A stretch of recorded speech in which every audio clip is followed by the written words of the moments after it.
Aujourd'hui, tu vas découvrir une histoire qui défie toute logique et compréhension. Maria a frôlé la mort, et ce qu'elle a vu de l'autre côté a changé sa vie pour toujours. Au cours de son expérience, elle s'est retrouvée face à face avec Jésus et a reçu 3 révélations percutantes sur l'avenir de l'humanité. Une grande déception, un réveil sans précédent et un bouleversement qui mettra tous à l'épreuve. Ce que tu es sur le point d'entendre n'est pas seulement un récit, c'est un avertissement, un espoir et un appel. Reste jusqu'à la fin, car cette expérience pourrait changer ta façon de voir le monde. Je m'appelle Maria, et le 8 septembre 2023, je suis morte pendant 10 minutes et 28 secondes. Ce que j'ai vécu durant ce bref instant n'était pas simplement un aperçu du ciel, mais un rendez-vous divin. Jésus lui-même m'a montré 3 événements critiques qui secoueront le monde avant 2029. Je partage ce témoignage non pas par recherche de gloire ni d'attention, mais parce que le temps est compté et que le peuple de Dieu doit être prêt. Je suis infirmière spécialisée en urgence pédiatrique. Ma vie a toujours tourné autour des faits médicaux, de la science et d'explications rationnelles. Je n'aurais jamais pensé qu'un jour, je raconterais une histoire comme celle-ci. Mais n'est-il pas incroyable que Dieu trouve des moyens d'atteindre même les esprits les plus sceptiques? Ce matin-là a commencé comme n'importe quel autre. J'avais passé une nuit agitée après avoir assisté au récital de piano de ma fille, et j'ai décidé de sortir courir plus tôt que d'habitude. Les rues de mon quartier, en périphérie de Guadalajara, étaient calmes à 5 heures du matin. À peine quelques voitures passaient, et une légère brume recouvrait l'environnement, faisant paraître les lumières des lampadaires flotter dans l'obscurité. Je me souviens avoir regardé ma montre à 5h23, c'est alors que tout a changé. La dernière chose que j'ai vue, ce sont les phares d'une voiture tournant à toute vitesse au coin de la rue. Plus tard, j'ai appris que le conducteur s'était endormi au volant pendant que le véhicule venait vers moi. Une pensée a traversé mon esprit. Ainsi, tout se termine. Et soudain, quelque chose se produisit qui échappait à toute logique. Le changement fut instantané. En un instant, j'étais dans cette rue sombre. À l'instant suivant, j'étais entouré par une lumière si pure et intense que, bien qu'elle aurait dû me frapper les yeux, cela ne se produisit pas. Cette lumière n'était pas seulement brillante, elle était pleine d'amour pur.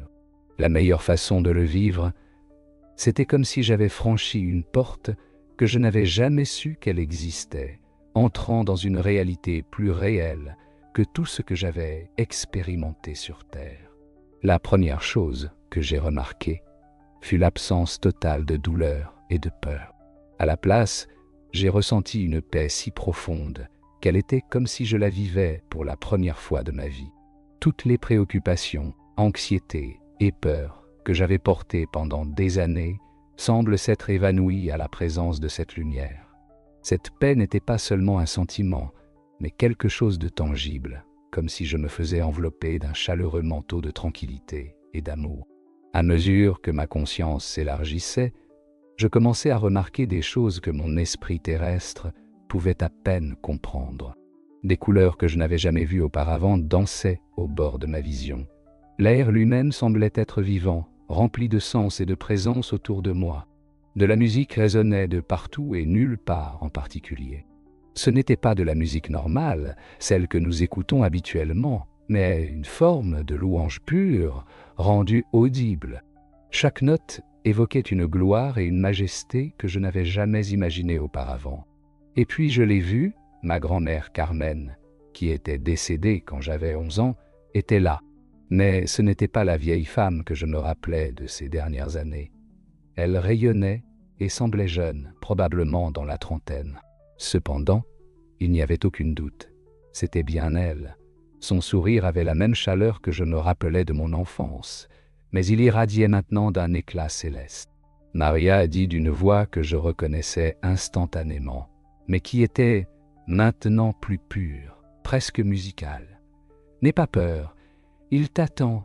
J'avais tant de questions à lui poser. » J'avais envie de lui dire combien elle me manquait. combien de fois j'avais pensé à elle et comment sa foi avait influencé ma propre marche avec Dieu. Mais avant que je puisse parler, elle a tendu la main et a touché mon visage avec une infinie tendresse. Dans ce geste, je le savais. Elle savait déjà tout ce que je voulais lui dire. L'amour et la compréhension coulaient entre nous sans besoin de mots. « Il y aura du temps pour les questions plus tard », a-t-elle dit, avec des yeux brillants de joie. « Mais maintenant, il y a quelque chose de plus important. Il t'a choisi pour un but, Maria. Ce que tu es sur le point de voir et d'entendre n'est pas seulement pour toi, c'est pour son Église, pour son peuple. Ils ont besoin de savoir ce qui s'en vient. » Alors qu'elle prononçait ces mots, tout a commencé à changer. La lumière s'est concentrée et a pris forme, et là, il était... Jésus lui-même est apparu devant moi. Laisse-moi être clair, il ne ressemblait pas aux peintures que nous voyons dans les églises. Son apparence était humaine et divine à la fois, d'une manière que les mots humains ne peuvent pas décrire. Sa présence était si puissante que je suis tombé à genoux, non par peur, mais par pur émerveillement et adoration. Ses yeux, oh, comment décrire ses yeux? Ils contenaient toute la sagesse de l'univers, mais aussi une compassion si profonde que j'ai commencé à pleurer. C'était comme des flammes d'amour traversant mon âme, connaissant chaque recoin de mon être et pourtant m'aimant complètement. Dans son regard, je me sentais exposé, mais aussi accepté d'une manière que je n'avais jamais connue auparavant. L'amour qui émanait de sa présence était écrasant. C'était un amour parfait, un amour qui connaît chaque erreur, chaque défaut, chaque honte secrète et qui t'aime malgré tout. À ce moment-là, j'ai compris ce que signifie l'amour parfait. Tous les amours que j'avais connus sur terre, l'amour d'un parent, d'un ami, d'un enfant, n'étaient que des ombres de cet amour complet et pur. « Ma fille, » dit Jésus, et sa voix résonna en moi, pleine d'autorité et de douceur dans un équilibre parfait. Je t'ai amené ici parce que le temps se réduit et que mon peuple doit être préparé. Alors qu'il parlait, l'espace autour de nous changeant. Nous étions dans ce que je ne peux décrire que comme un amphithéâtre de lumière. Il n'y avait pas de siège ni de scène physique. Tout était formé par une énergie pure, brillante et intense. Devant nous, des scènes commencèrent à se matérialiser dans l'air, aussi réelles que n'importe quoi sur Terre, mais d'une manière encore plus vive et profonde. « Regarde attentivement, » dit Jésus en posant doucement sa main sur mon épaule. Sa voix avait un poids qui traversait mon être, comme si chaque mot était imprégné d'une vérité inébranlable. Ce que tu es sur le point de voir est le premier de 3 grands événements qui se produiront avant 2029. C'est la grande déception, un temps d'épreuve qui ébranlera la foi de nombreux s'ils ne sont pas préparés. Devant mes yeux, l'amphithéâtre prit vie avec des images qui m'ont coupé le souffle. Je vis d'immenses foules rassemblées dans des villes du monde entier, toutes regardant le ciel avec des expressions de doute et de fascination. Dans les cieux, des lumières magnifiques lançaient et formaient des motifs géométriques complexes, se déplaçant avec une intelligence qui semblait vivante. C'était beau, presque hypnotique. Mais Jésus me mit en garde avec son ton solennel. Ceci n'est que le début. Ces signes dans le ciel apparaîtront simultanément dans le monde entier. Ils sembleront paisibles et remplis de sagesse, mais ils ne sont pas ce qu'ils s'y semblent. Alors j'ai vu comment des êtres de lumière commençaient à se manifester parmi les foules. Leur apparence était charismatique et bienveillante. Ils projetaient de la sagesse et parlaient d'unité, de paix et d'une nouvelle ère d'illumination pour l'humanité. Leurs paroles étaient captivantes, irrésistibles. Ils parlaient même d'une ancienne connaissance du véritable potentiel de l'humanité, d'une évolution spirituelle qui promettait de résoudre tous les problèmes du monde. Ce qui a brisé mon cœur, c'est de voir combien de chrétiens étaient trompés par ces êtres. J'ai vu des hommes et des femmes, des personnes de foi, être entraînés par ces paroles qui sonnaient si nobles. « Regarde, » dit Jésus, tout en dirigeant mon attention vers des scènes spécifiques. Comment il mélange la vérité avec des mensonges. Il parle d'amour mais ne mentionne jamais le péché, promettent la paix, mais rejette la croix, offre de la sagesse, mais nie ma divinité. J'ai vu des leaders religieux de différentes dénominations embrasser ces messages, Des conférences entières étaient organisées pour réinterpréter des concepts chrétiens, les adaptant à ces nouveaux enseignements. Des mots comme salut, rédemption et Christ étaient redéfinis, perdant leur signification biblique originale. Ce qui m'a le plus frappé, c'est de voir comment cette fausse spiritualité séduisait, en particulier les jeunes. Les réseaux sociaux étaient inondés de contenus attrayants présentant ces idées comme quelque chose d'excitant, de progressiste et de libérateur. Les croyances chrétiennes traditionnelles étaient ridiculisées et présentées comme désuètes et limitantes. Cette tromperie sera si convaincante, a expliqué Jésus, que même ceux qui croient être forts dans la foi seront ébranlés. Ils ne réaliseront pas qu'ils sont emmenés sur un chemin de mensonge, car ce chemin paraîtra raisonnable, aimant et inclusif. Alors, j'ai vu ces êtres accomplir ce qui semblait être des miracles. Ils guérissaient instantanément des maladies, manifestaient des aliments pour les affamés et même manipulaient la réalité physique. Ils apportaient également des avancées technologiques qui semblaient offrir des solutions aux plus grands problèmes de l'humanité: énergie propre, restauration de l'environnement, traitements médicaux avancés. Tout semblait parfait. Jésus me regarda avec un amour profond, mais une certaine gravité dans les yeux, et me dit « Souviens-toi de ce que j'ai averti dans ma parole, car de faux Christ et de faux prophètes s'élèveront, et ils feront de grands signes et des prodiges, de manière à musique trompée. Ces êtres offriront des solutions aux problèmes de l'humanité, mais à un prix, la vérité éternelle. » La vision changea et me montra comment cette grande tromperie affectait tous les aspects de la société.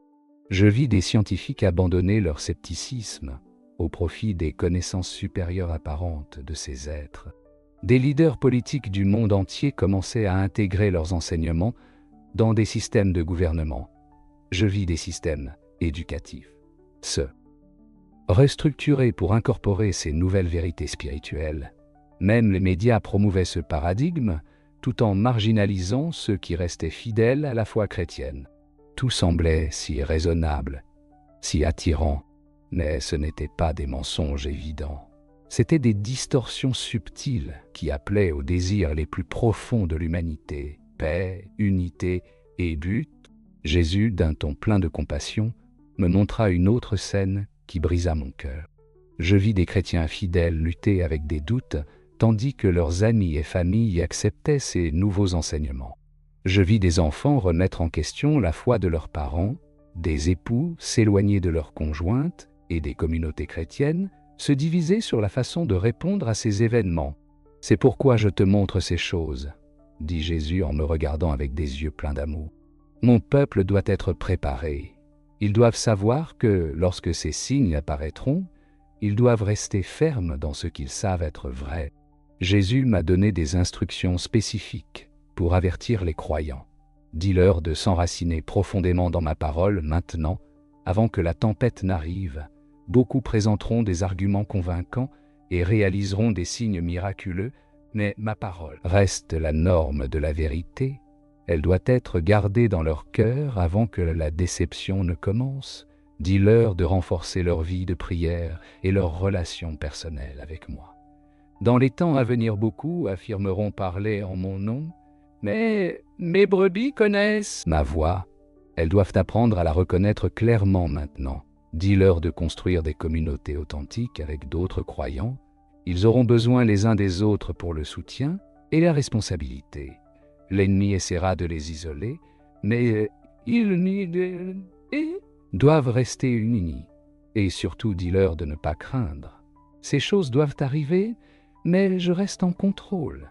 À ceux qui demeureront fidèles, je donnerai le discernement pour voir à travers le mensonge. » Alors qu'il parlait, j'ai ressenti ces mots s'imprimer dans mon cœur avec une clarté surnaturelle. Je savais que je ne les oublierais jamais. Puis, Jésus me montra quelque chose qui me remplit d'espoir. Je vis de petits groupes de croyants à travers le monde qui restaient fermes dans leur foi, brillants comme des phares dans l'obscurité.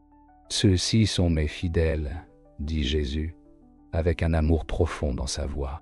Ils n'ont pas cédé à l'esprit de ce siècle. Ils ont choisi la vérité plutôt que le confort, la fidélité plutôt que la popularité. À travers eux, beaucoup qui ont été trompés retrouveront le chemin qui me ramène. La vision commença à s'estomper lentement. Mais la main de l'un de ça a s'estompé lentement. Mais la main... Jésus restait sur mon épaule. Sa présence était si tangible, si réelle, que je me sentais porté par son amour. Avec un ton rempli de but, il me dit « Ce que je vais te montrer maintenant est le deuxième grand événement, le grand réveil. Car là où l'obscurité grandit, ma lumière brille encore plus fort. Soudain, l'amphithéâtre de lumière changea à nouveau. Devant moi, une scène qui me laissa stupéfaite apparut. Une vague de lumière dorée, pure et brillante, s'étendait sur toute la terre, mais cette lumière ne venait pas du ciel ni d'une source externe. Elle émanait des cœurs des gens. Jésus indiqua la scène et dit « Regarde attentivement, c'est ce que je ferai au milieu de la grande déception. Quand l'ennemi viendra comme un torrent, je lèverai une bannière contre lui. La première scène que j'ai vue s'est déroulée dans un endroit inattendu, un centre de développement technologique dans une grande et importante ville. Un jeune programmeur était assis devant plusieurs écrans, travaillant sur un code complexe. Soudain, il a cessé d'écrire. Des larmes ont commencé à couler sur son visage, alors qu'il tombait à genoux, là, au milieu de son bureau. Jésus, avec une voix pleine de compassion, m'a expliqué. Cet homme a passé des années à développer des systèmes d'intelligence artificielle destinés à remplacer la guidance spirituelle humaine. Mais en ce moment, je me suis révélé à lui d'une manière que son esprit logique ne peut pas nier. J'ai vu comment le jeune homme a commencé à louer Jésus ouvertement, sans se soucier de ce que ses collègues pourraient penser de lui. La scène a changé, et je me suis retrouvé dans un auditorium universitaire. Une professeure connue pour son athéisme militant était en pleine conférence où elle défiait les croyances religieuses. Soudain, elle s'est arrêtée net. Ses mains ont commencé à trembler et elle a laissé tomber ses notes au sol. « Je me suis trompée », a déclaré-elle, tandis que ses étudiants la regardaient avec étonnement. « Je viens de rencontrer Jésus, et tout ce que je vous ai enseigné sur la religion étant une illusion. C'était moi qui étais dans l'erreur. » Une à une, j'ai vu des scènes similaires montrant comment cette vague de réveil atteignait des endroits que je n'aurais jamais imaginés. J'ai vu une mosquée au Moyen-Orient où des centaines de musulmans faisaient simultanément l'expérience de vision de Jésus. Dans une prison, j'ai vu des criminels endurcis tomber à genoux dans un sentiment sincère. Dans l'industrie du divertissement, des dirigeants annulaient des projets qui se moquaient de la foi. Et dans les hôpitaux, des médecins et des infirmières étaient témoins de guérisons miraculeuses, défiant toute explication médicale. Cependant, Jésus a été clair en me montrant que ce réveil ne viendrait pas sans coup. « Regarde comment le monde réagit à cette effusion de mon esprit », a-t-il dit d'un ton solennel. J'ai vu des croyants faire face à une intense persécution, non seulement de la part des gouvernements ou des autorités religieuses, mais même de la part de leur propre famille. J'ai vu des enfants être rejetés par leurs parents à cause de leur foi, des conjoints se séparant en raison de différences spirituelles, des employés perdre leur emploi et des étudiants être expulsés des écoles. En ce temps-là, expliqua Jésus, la ligne entre la lumière et l'obscurité sera clairement tracée. Il n'y aura plus de foi tiède ni de christianisme décontracté. Chacun devra choisir de quel côté se positionner. Ce qui m'a le plus étonné, c'est comment ce réveil transcendait toutes les barrières humaines. Peu importe l'âge, la culture, le statut social ou le niveau d'éducation, j'ai vu des entrepreneurs millionnaires et des sans-abri vivre le même pouvoir transformateur de Dieu. Les barrières de la langue disparaissaient alors que des gens de différentes nations adoraient ensemble dans une unité surnaturelle. C'est la véritable unité, dit Jésus. Ce n'est pas la fausse unité que proposent les trompeurs, mais l'unité de mon esprit, née de la vérité, non de compromis. J'ai vu comment ce réveil était différent des réveils historiques. Il n'était pas centré sur des lieux spécifiques ni dépendant de leaders charismatiques. Au contraire, il se produisait simultanément dans d'innombrables endroits. De petits groupes se réunissaient dans des foyers et devenaient des centres de transformation spirituelle. Des salles de pause dans des bureaux se transformaient en lieux de prière, tandis que des cantines scolaires se remplissaient d'adoration spontanée. Ce qui m'a le plus frappé, c'est la profondeur du repentir que j'ai pu observer. Ce n'était pas une émotion passagère ou un enthousiasme religieux superficiel, c'était une conviction profonde et sincère du péché, accompagnée d'une compréhension étonnante de la sainteté de Dieu. « Regarde, dit Jésus, comment ce réveil commence dans le lieu secret avant de se manifester en public. Il y a un brisement et un repentir privé avant les démonstrations visibles. J'ai vu des gens recevoir des dons surnaturels. Certains pouvaient discerner clairement dans le royaume spirituel, exposant les mensonges et tromperies qui avaient infiltré les églises. D'autres ont reçu des dons de guérison, mais contrairement aux démonstrations tape à l'œil des trompeurs, ces guérisons menaient directement les gens à Christ. Beaucoup ont reçu ce que Jésus a appelé le don de la perspective divine, la capacité de voir les événements actuels à partir de la perspective du ciel. D'autres ont été dotés de sagesse surnaturelle pour guider les autres à travers le chaos grandissant. J'ai vu des jeunes et des adolescents être élevés comme témoins puissants pour Christ, se déplaçant avec une autorité spirituelle remarquable, sans crainte de l'opposition. Cependant, j'ai aussi vu comment ils faisaient face à une persécution féroce, notamment dans les écoles et sur les réseaux sociaux. Jésus a dit aux jeunes de rester fidèles en ce temps, une grâce spéciale leur sera accordée. Ils feront face à des défis uniques, mais ils marcheront aussi avec une autorité unique. La vision a de nouveau changé, et j'ai vu des églises clandestines se réunissant dans des endroits où la persécution était sévère. Mais au lieu de voir de la peur ou de la défaite, j'ai vu des visages remplis d'une joie surnaturelle. Ils avaient découvert quelque chose de précieux. La présence de Jésus était plus satisfaisante que tout confort ou sécurité terrestre. « Regarde comment la persécution purifie mon Église, a dit Jésus. Ce que l'ennemi essaie d'utiliser pour le mal, je l'utilise pour ma gloire. J'ai vu comment ce réveil affectait tous les domaines de la société. Dans la technologie, des développeurs créaient des plateformes qui facilitaient une véritable communauté chrétienne. Dans le divertissement, des artistes et musiciens recevaient une inspiration divine pour créer des œuvres qui portaient la présence de Dieu. Dans l'éducation, des étudiants lançaient des mouvements de prière qui se répandaient rapidement. Dans les affaires, des entrepreneurs chrétiens agissaient avec intégrité, défiant les pratiques corruptes. Jésus a clairement fait comprendre que ce réveil ne serait pas comme beaucoup s'y attendent. Il ne s'agissait pas de construire des églises plus grandes ni de créer des célébrités chrétiennes. Au contraire, il se caractérisait par une humilité authentique, une unité surnaturelle qui transcendait les barrières dénominationnelles, un repentir profond et transformateur et un témoignage courageux du pouvoir de Dieu. Le grand réveil sera à la fois une grande moisson et une grande séparation, a dit Jésus.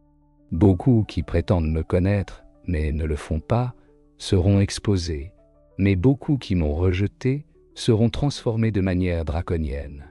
Alors que la vision du grand réveil commençait à s'estomper, Jésus se tourna vers moi avec un regard plein d'amour et de solennité. « Maintenant je vais te montrer le troisième et dernier événement, le grand tremblement, dit-il. Ce moment sera une épreuve pour tous, mais ce sera aussi une occasion de révéler ce qui est vrai et ce qui est faux. » Soudain, l'amphithéâtre de lumière changea encore une fois. Ce que j'ai vu était à la fois incroyable et terrifiant. Il semblait que toute la terre était secouée, littéralement et spirituellement. Je vis des économies s'effondrer, des systèmes politiques se désagréger, et une vague de chaos s'étendre à travers les nations. Cependant, au milieu de cette confusion, je vis aussi quelque chose d'incroyable. Une église purifiée et renforcée, rayonnant de la gloire de Dieu. Jésus indiqua 3 réponses différentes que les gens auraient pendant cette période de tremblement. « Observe, dit-il, comment chacun réagit à l'épreuve. La première réponse venait de ceux qui avaient complètement rejeté Dieu. Je vis comment leur cœur se durcissait encore plus au milieu de la crise. Au lieu de se tourner vers Dieu, ils s'accrochaient à leurs propres moyens, à leurs propres plans, à leur propre fierté. La seconde réponse provenait de ceux dont la foi était superficielle, simplement culturelle. Lorsque le tremblement arriva, ils abandonnèrent complètement leur foi, incapables de supporter la pression. Mais la troisième réponse fut la plus frappante.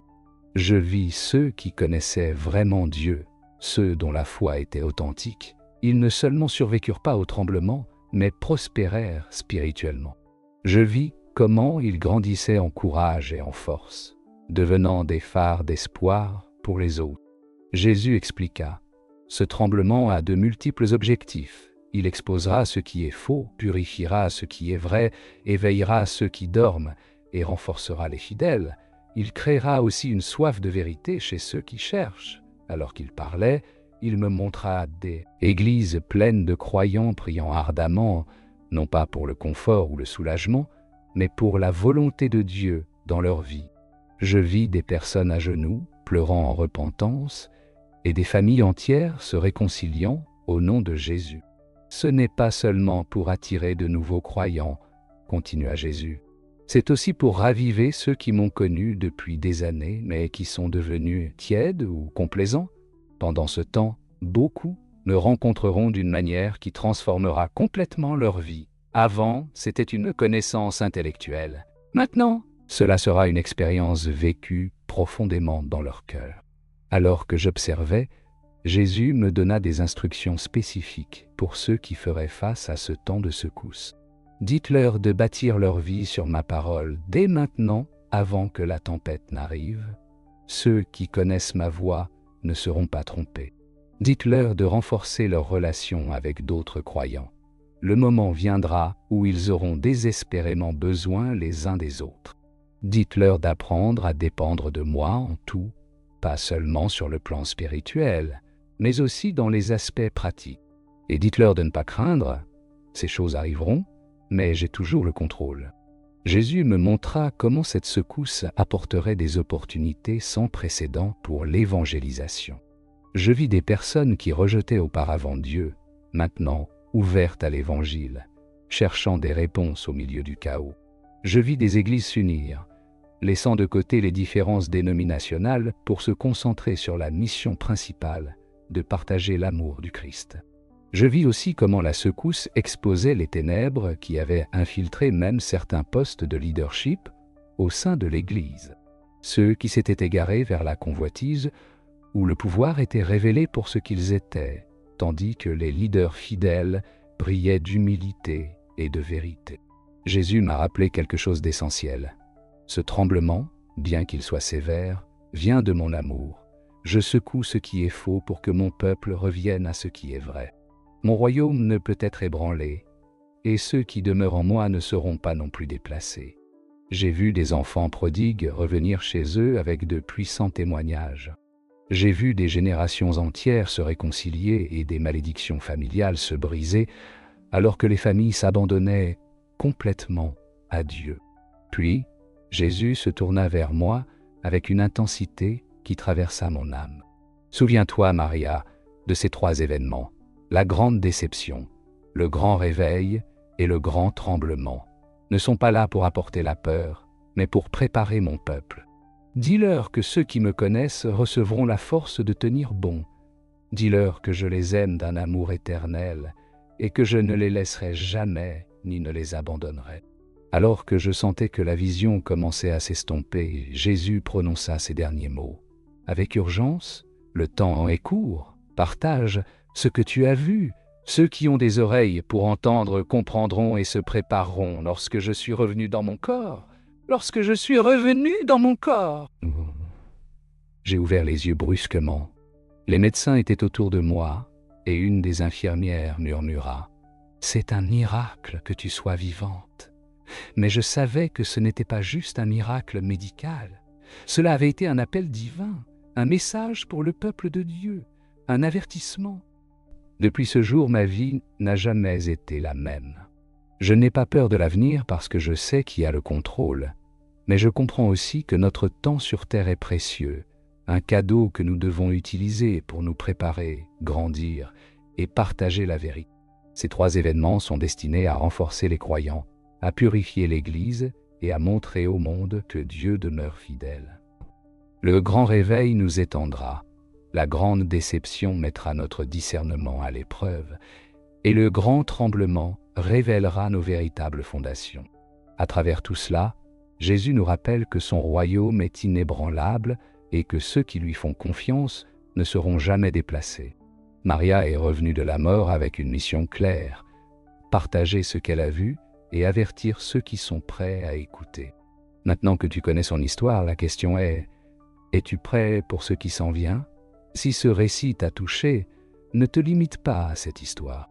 Clique sur la vidéo qui apparaît à l'écran maintenant et découvre une autre expérience surprenante qui pourrait défier tout ce que tu pensais savoir sur la vie et la mort.